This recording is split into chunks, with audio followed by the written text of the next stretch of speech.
Merci, Monsieur le Président. Un rapport qui concerne l'agriculture, sur laquelle il convient d'abord de rappeler la volonté constante qui est celle de notre région depuis 2016, où vous avez souhaité, Monsieur le Président, faire de cette agriculture régionale une véritable priorité.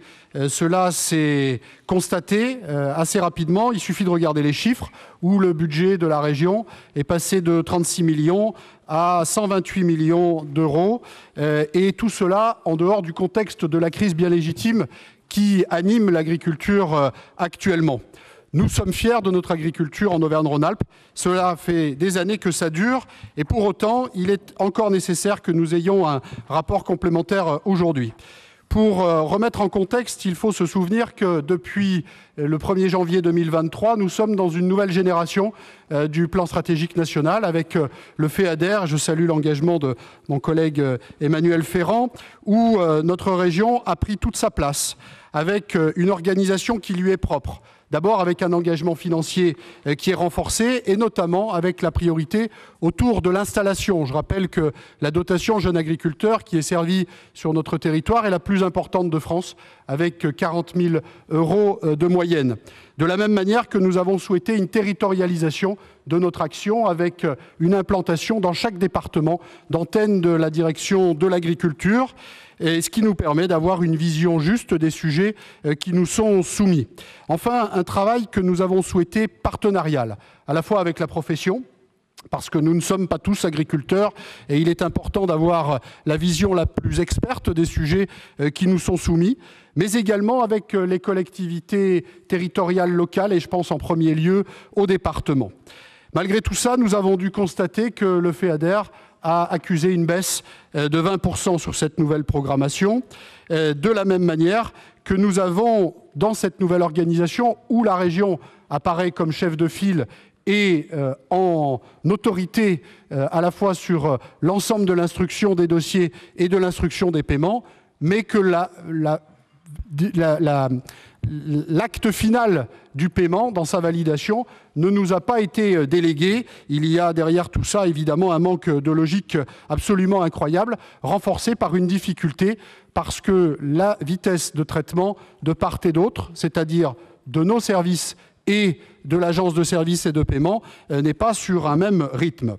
L'année 2023 a été une année particulièrement dense, avec ce FEADER dans sa nouvelle programmation, également avec nos plans de filière que nous avons renouvelés dans leur grande majorité, 17 plans de filière au service de l'ensemble de notre agriculture, à la fois de manière sectorielle, mais aussi de manière transversale.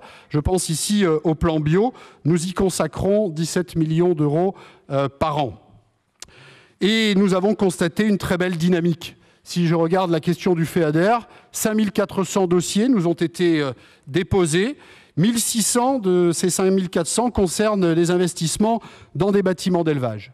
Le sujet numéro 1, qui reste celui de l'installation et de la transmission, me fait dire que nous avons reçu 870 dossiers de dotation jeunes agriculteurs. C'est une très belle dynamique qu'en 2022, alors année exceptionnelle, nous en avions reçu un peu plus de 980. En 2023, c'est 54 millions d'euros de FEADER qui ont été versés. Et sur cette seule politique, eh bien, ce sont 108 millions d'euros d'aide publique qui ont été mis au bénéfice de l'agriculture régionale. Ça illustre la singularité de notre région, celle qui est la seule à avoir commencé à payer, celle qui est la seule aussi à avoir engagé l'ensemble de ces mesures, 26 mesures du FEADER, 24 qui sont armées. Ça illustre aussi la difficulté que nous avons à essuyer les plâtres. Première région dans notre territoire national à être allée aussi loin déjà, eh bien, nous sommes les premiers à être confrontés aux difficultés, notamment du paiement.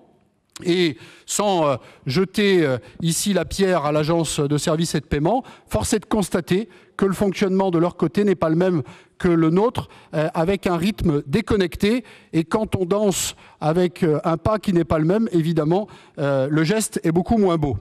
Dans ce contexte, il faut aussi que nous regardions que les choses ont évolué dans la manière de construire, dans la manière d'investir.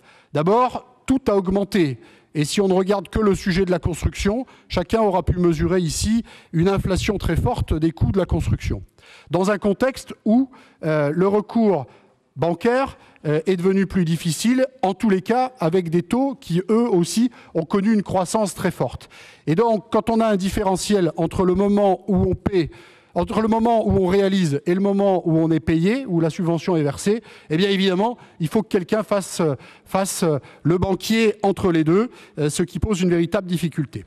En résumé, nous avons une baisse des moyens du FEADER de l'ordre de 20%, nous avons une très belle dynamique et il convient de l'accompagner, et nous avons des délais sur les paiements qui sont constatés. Le rapport qui vous est donc soumis vise deux démarches. La première, c'est de se dire qu'il convient de maintenir notre action dans le cadre de cette belle dynamique, et c'est un engagement de 10 millions d'euros supplémentaires de la région pour ne pas exclure des dossiers a priori, en tous les cas par manque de moyens, mais plutôt de continuer d'accompagner cette agriculture comme nous l'avons fait ces dernières années. La deuxième dimension de ce rapport, c'est de considérer qu'il faut que nous puissions apporter une avance sur les dossiers pour lesquels la subvention va tarder à être versée. Cette avance, nous la proposons à 30% des dossiers, ce qui est important, un tiers de l'enveloppe globale qui est versée par anticipation et sur laquelle le remboursement interviendra in fine. On peut considérer que dans cette affaire, c'est la région qui accepte de faire le banquier et c'est un engagement sur nos moyens propres qui est là encore de 10 millions d'euros.